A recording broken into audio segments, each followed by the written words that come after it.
శ్రీమన్నారాయణీయం దశకం 99 వేదస్తుతి శ్రీహరయే నమః. గోపికా జీవనస్మరణం గోవింద గోవింద. విష్ణోర్వీర్యాణి కో వా కథయతు ధరణే కశ్చరేణూన్మిమితే యస్యైవాంఘ్రిత్రయేణ త్రిజగదభిమితం మోదతే పూర్ణసంపత్ యోऽసౌ విశ్వాణి దత్తే ప్రియమిక పరమందామ తస్యాభియాయాం తద్భక్త యత్ర మాద్యంత్యమృతరసమరందస్య యత్ర ప్రవాహః ఆద్యాయ శేషకర్త్రే ప్రతినిమిష నవీనాయ భర్త్రే విభూతేః భక్తాత్మా విష్ణవే యః ప్రదిశతిః విరాదీని యజ్ఞార్చనాదౌ కృష్ణాద్యం జన్మయో వా మఖదిః మఖతో వర్ణయేత్ సోయమేవ ప్రీతః పూర్ణో యశోభిస్త్వరితమభిసరేత్ प्राप्यमन्ते पदन्ते हे स्तोतारः कवीन्द्रास्तमिह खलु यतां चेतयद्वे तथैव व्यक्तं वेदस्य सारं प्रणुवत जननोपात लीलाकथाभिः जानन्तश्चास्य नामान्यखिल सुखकराणीति सङ्कीर्तयद्वं हे विष्णो कीर्तनाद्यैस्तव खलु महतस्तत्त्वबोधं भजेयं विष्णो कर्माणि पश्यत मनसि सदा यै स धर्मान् बध्नात् यानीन्द्रस्यैष भृत्यः प्रियसखैव च व्यातनोत्क्षेमकारी वीक्षन्ते योगसिद्धाः परमपदमनिशं यस्य सम्यक् प्रकाशं विप्रेन्द्र जागरूकाकृतबहुनुतयो यच्च निर्भासयन्ते नो जातो जायमानोऽपि च समधिगतस्त्वन्महिं नो वसानं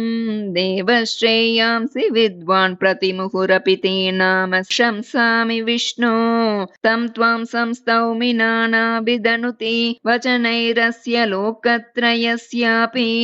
ऊर्ध्वं विभ्राजमाने विरचितवसतिं तत्र वैकुण्ठलोके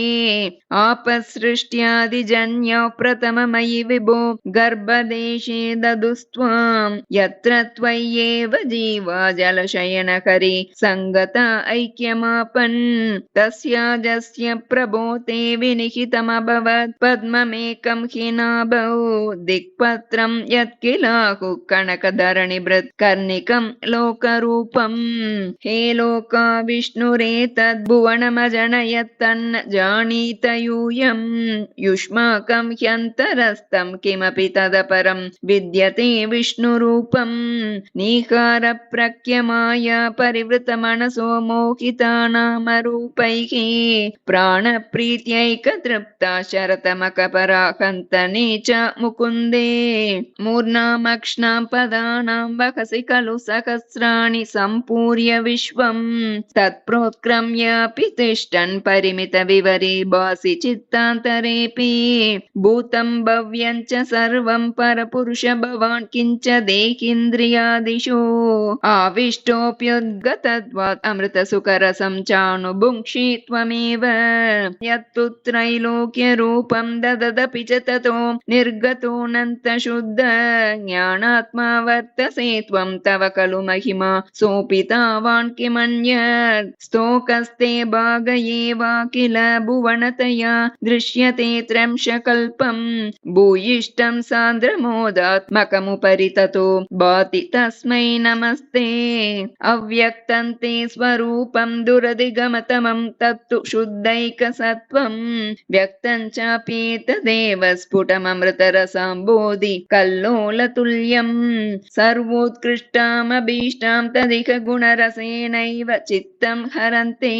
मूर्तिं ते संश्रयेऽहं पवनपुरपते पाहि मां सर्वरोगात् मूर्तिं ते संश्रयेऽहं पवनपुरपते पाहि मां सर्वरोगात् मूर्तिं ते संश्रयेऽहं पवनपुरपते पाहि मां सर्वरोगात् श्रीहरये नमः. गोपिका जीवनस्मरणं गोविन्द गोविन्द.